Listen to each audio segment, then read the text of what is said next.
Après, ce qu'on va voir un petit peu plus en se rapprochant un petit peu, puis là c'est pas la meilleure saison, mais c'est des joncs, des roseaux, des herbes grasses qui poussent uniquement quand il y a de l'eau.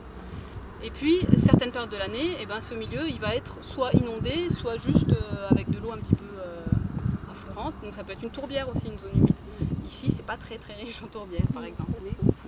En fait, c'est vraiment un terme générique.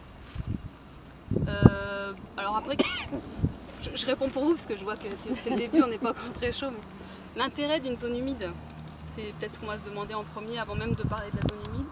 C'est ce que j'espère qu'on va le voir, c'est la diversité faunistique et floristique principalement de ces zones. Et puis on est quand même en climat semi-montagnard, semi-provençal. Les zones humides, il n'y en a pas énormément. Ici, c'est une des plus grandes qu'on ait sur le parc du Verdon. Généralement, c'est des micro-zones humides quand même. On en a plein dans le parc, mais c'est des tout petits secteurs qui font 1 hectare, 2 hectares, 3 hectares. C'est rarement des grandes étendues. La zone humide sert à humidifier les zones qui le sont moins déjà éventuellement. Donc, si par exemple on est dans un endroit très sec, enfin je sais pas, je connais rien. Si on est dans un endroit très sec, s'il y a une zone humide à côté, l'hydrométrie va augmenter, puis dû à cette donc éventuellement ça va être peut-être plus agréable ou éventuellement le froid sera plus humide. Enfin, ça peut effectivement. Alors ça peut avoir une influence, ça peut créer un microclimat, effectivement la zone humide a ce pouvoir. Par contre, ce qu'on peut dire, c'est que sur des zones comme ici, avec le Verdon qui coule et puis un grand lac, un grand barrage réservoir juste à côté, c'est pas la zone humide qui va avoir une influence sur le microclimat, ça va être l'ensemble des masses d'eau. Voilà. Par contre, un rôle essentiel pour l'homme, c'est le pouvoir épurateur des zones humides. C'est-à-dire que comme les zones humides sont très riches en végétaux spécialisés dans le milieu aquatique, si l'eau qui arrive est un petit peu chargée, un petit peu polluée d'une manière ou d'une autre, la pollution c'est pas forcément quelque chose de négatif, hein, attention. Généralement nous on l'entend en pollution, c'est pas potable, voilà. La pollution ça peut être juste une eau un petit peu chargée en nitrate, une eau pour une raison X ou Y, pas forcément parce qu'il y a de la population en amont. Et ben voilà, toutes ces zones de... Si sa zone humide et son eau effervescente. Et cette histoire, c'est la naissance d'une petite fille qui naît comme naissent tous les enfants du monde. Déjà dans le ventre, elle est déjà dans l'eau. Elle surgit dans un flot et elle grandit en buvant beaucoup d'eau, j'espère pour elle, pour devenir une belle plante. Et elle vivait dans cette ferme tranquillement, et elle a grandi. Mais le jour de sa naissance,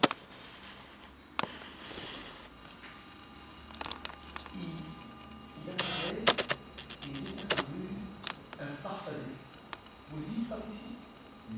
Voilà, c'est votre occasion. Il apparaît, il est tout petit, il est tout laid, et il se met à crier en disant « Creuse! Creuse! Creuse !»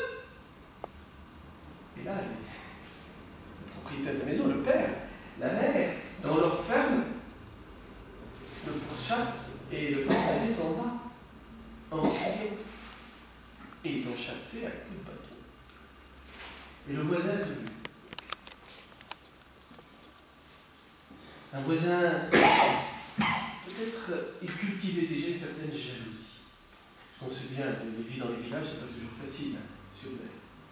Mais ça peut être aussi facile. Quand tout le monde s'y met, en envoyant les bons messages, on peut s'en sortir. Et les années passent et la belle plante grandit. Et elle devient une très belle jeune fille. Et elle est devenue aussi belle que la lune et le soleil réunis. Elle est devenue aussi belle que le paysage qu'on a pu voir tout à l'heure.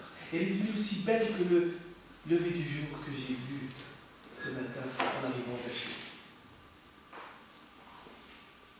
nous. Et la beauté souvent suscite la pire des jalousies. Alors, en disant « C'est elle! C'est à cause d'elle! C'est la sorcière! Regardez! Quand elle parle au puits, elle s'adresse au lit. Diable. Il y en a un qui suit. Les autres, je ne sais pas où ils étaient. Je me tacler. Les diables! La malheureuse, elle va le payer. Et bien sûr, immédiatement, ça fait un feu dans tous les esprits et tout le monde s'est rassemblé sur la place du village en disant on la brûle, on la jette dans le puits. Évidemment, heureusement il y a le maire, il apaise les choses, mais la malédiction est dans le village. Ah mais vous en avez des responsabilités, je vous envoie quelques fleurs, c'est bien. Et les années passent, et il n'y a plus d'eau. Elle est la seule à avoir l'eau. Quand elle jette le seau, quand elle ramène l'eau, elle laisse toujours un peu d'eau pour ses bêtes. Elle s'en saisit, elle en boit, elle se lave, mais les habitants n'arrivent pas à puiser, n'arrivent pas à boire. Et c'est une terrible malédiction dans le village. L'histoire pourrait s'arrêter là. Mais son cœur à elle était fondu, il était triste. Il pleurait des larmes de sang. Elle voyait bien que tous les villageois et les bêtes n'avaient plus rien, que les moustiques attaquaient le village. Je l'ai placé là. C'était terrible. Plus de touristes, plus de voyageurs. Personne ne voulait s'arrêter dans le village. Alors elle s'est réfugiée à une nuit.